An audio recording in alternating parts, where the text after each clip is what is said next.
This man is a line cook, but listen closely to his hands. 10 years ago, they called him a prodigy. Today, the world has forgotten his name, until he discovered a secret hidden at 5 a.m., a secret that helped him steal his life back. This is the story of the ghost.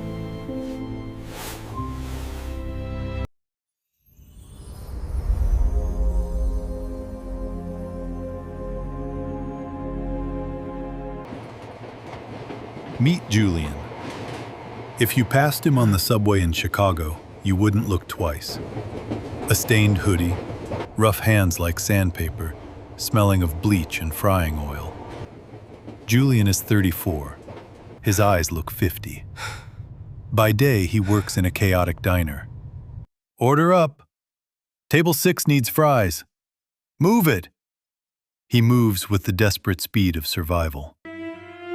But 10 years ago, Julian wasn't a cook. He was a cello prodigy at Juilliard, the chosen one.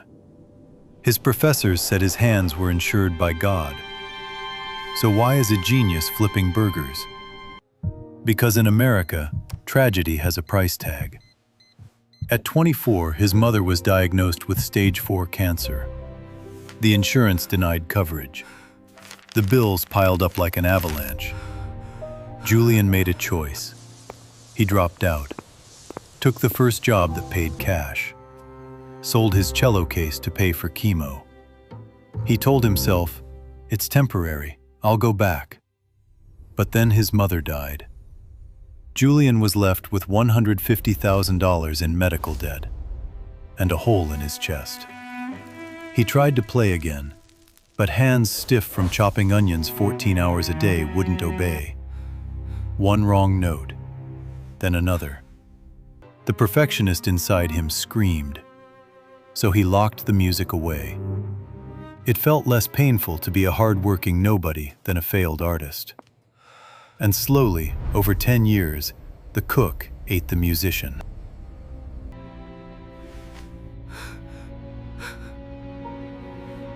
The universe has a cruel sense of humor. One rainy Saturday, Julian's catering company was hired for a black tie gala. They were short-staffed. Julian was pulled from the kitchen to serve champagne. He walked into the ballroom, head down, praying to be invisible. Then the music started. On stage, bathed in golden light, was Marcus. Marcus was Julian's college roommate, always second best. But tonight, Marcus was leading the orchestra. He wasn't perfect, but he played with fire.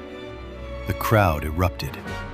Julian stood in the shadows, holding a tray of empty glasses, apron stained with grease. Marcus looked down from the stage. Their eyes locked. Julian waited for a nod, a smile, recognition.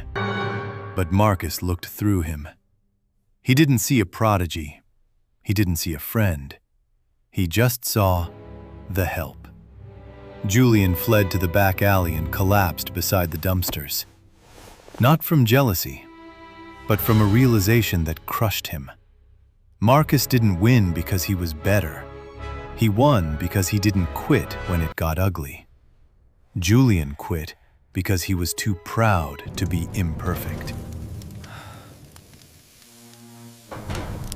The back door creaked open. It was Elias, the restaurant's 70-year-old dishwasher. A quiet immigrant who always smiled while scrubbing pots. He sat beside Julian. "Why do you cry, chef?" "I ruined my life," Julian whispered. "I have no time. I have debt. I'm a slave." Elias lit a cigarette. "You are a slave from 9 a.m. to 11 p.m., he said. "That time belongs to the bank, to the boss." Then he smiled. "But the morning? The morning is the Thieves Market. God gives everyone 24 hours. The world steals 18. But at 5 in the morning, the boss is asleep. The bank is asleep. The debt collector is asleep. If you wake up then, you can steal 2 hours back. I wash dishes to feed my body, Elias said. But at 5 a.m., I write poetry to feed my soul. That's why I'm free, and you are not. Julian understood. There are no leftovers in a day. You steal time from the beginning, or you never get it at all.